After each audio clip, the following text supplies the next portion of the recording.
And as Ted gets prepared for the biggest moment of his life, he sees a little letter on his table. And once he opens it, a face of disbelief appears. Hello everyone, this is the Glass Half Full. Today, we're covering Season 4, Episode 5, Shelter Island. If you didn't already know, I decided to make a completely different video for this episode, just because there's so many things I want to talk about. This episode is very significant from start to finish, as it can say a lot about exes moving too fast and relationships as a whole. And now, let's talk about Shelter Island, or as I like to call it, a stray away from Ted.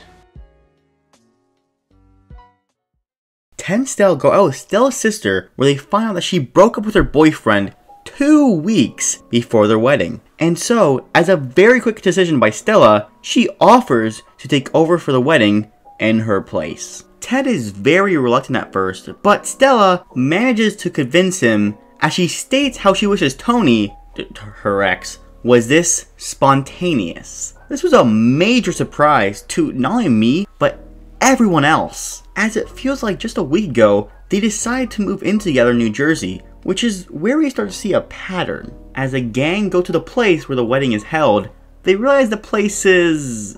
Oh, here at the center we have a very strict no alcohol policy.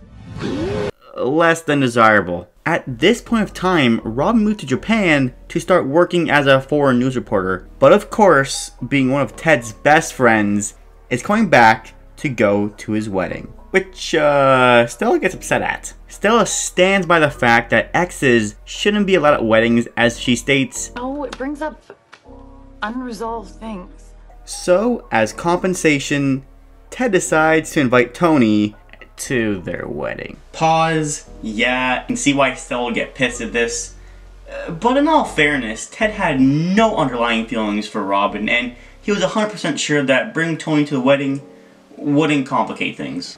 Oh, how wrong he was. When they both arrive, Stella is actually okay with it. Just kidding, she's furious and wants to tell them both to get out. That's when Ted makes one decision that alters his life forever. If he let Stella talk to Robin and him talk to Tony, then his great romantic journey would have concluded. But as we all know, that was not the case. He states that he should be the one to talk to Robin, and she talks to Tony. Robin talks to Ted, and yeah, she basically tells him stuff that he does not want to hear, stating how it's extremely weird for her to be at the wedding, and he's moving way too fast with Stella, basically stating all the points that the gang told Ted in the episode Intervention. To counteract that point, Ted says that this is a great ending for the both of them. Like I said before, Ted is finally getting married, Marshall and Lily are moving to their new apartment, and Robin has her dream job. But where we find out that she actually quit that job. Apparently she hated every second of it, and it was not what she was looking for at all. But worst of all, she tells Ted that this is actually a horrible ending for his journey. I quote, basically skipping ahead to the end of the book before it gets good. Ted leaves Robin on a sour note. We skip ahead to the final scene, what the fans have waited 69 episodes for. No, trust me, I am not kidding. I wish I was. I counted all of them and it added up to 69. I literally couldn't be happy right now. Ted's wedding. But first, we cut to Robin on a boat that's back to New York, and she notices a familiar face. And as Ted gets prepared for the biggest moment of his life, he sees a little letter on his table. And once he opens it, a face of disbelief appears. One by one, each of the gang comes to his room and reads the letter, sharing the same look of disbelief as Ted. Robin realizes who that familiar face was, and of course it was Stella. And beside her, Tony. And finally, everything clicks for Ted. Stella always wanted Tony to be spontaneous, and truly bringing an ex to a wedding brings up unresolved conflict. Look, I know I spent a lot of time talking about the episode when you can just go watch it yourself, but trust me, it was very necessary for stuff I want to bring up later. Oh, holy god damn, what an episode. I just feel like everything is perfect. From the beginning, with the subtle hints about how the episode's gonna end, to the rising action with Robin and Tony with the big plot twist ending, accompanied with the song of the mood, tone, and lines repeated, you're gonna wait a long time, hinting that it's gonna take a while before Ted gets over this, and before he gets another chance to get married. Not to mention how this is all one episode, where first you're like, oh, isn't it too fast and being 2 parts and it covers more stuff? But that was the point. That was the point, because it shows how fast Ted and Stella were going with their relationship, therefore showing how fast all the events of this episode were. Everything is done to perfection and so masterfully put together. Dude, this show is so good, even my bird likes it. Yeah, I know you like it. Okay, let me slow down a bit. But damn, who knew I had this much to say about a single episode, huh? Wow, I really have no life, huh?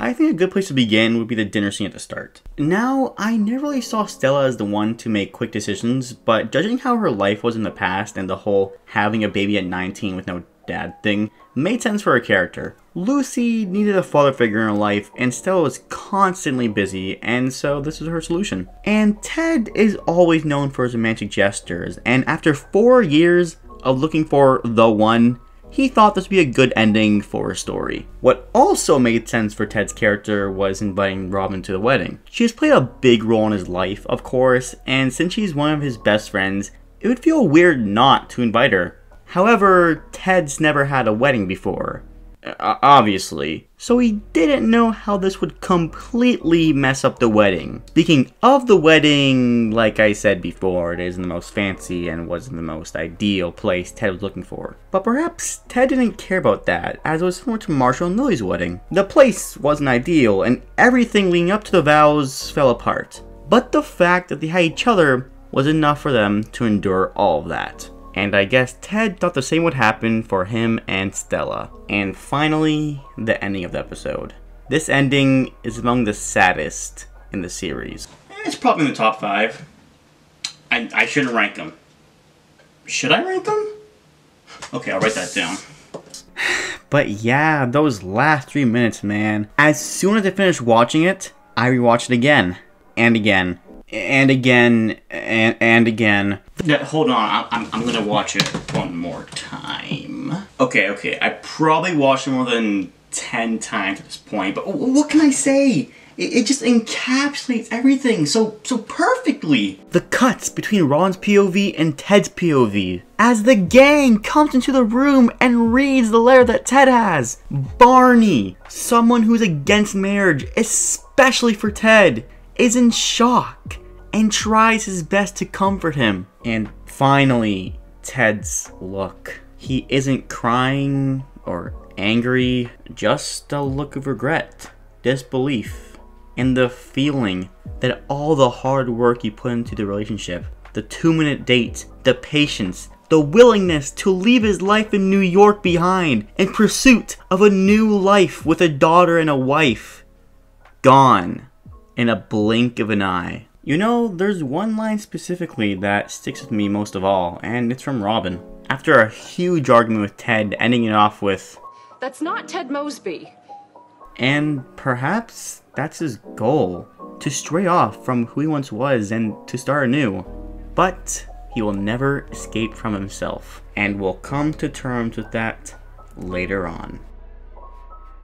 And that's the episode.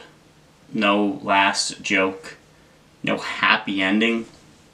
Just a quote from future Ted to never invite exes to a wedding. But yeah, honestly, to any sitcom I've watched, this is the first ending I've seen that has no light at the end of the tunnel. There's not much more to say, really.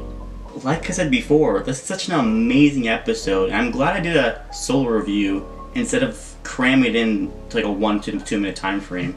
Well, that's all I have here for today. And if you haven't, check out my actual Season 4 review where you see my thoughts on the other episodes and the season itself. And trust me, this won't be my only solo episode review. And with that, this is the glass half full. And I'll catch you later.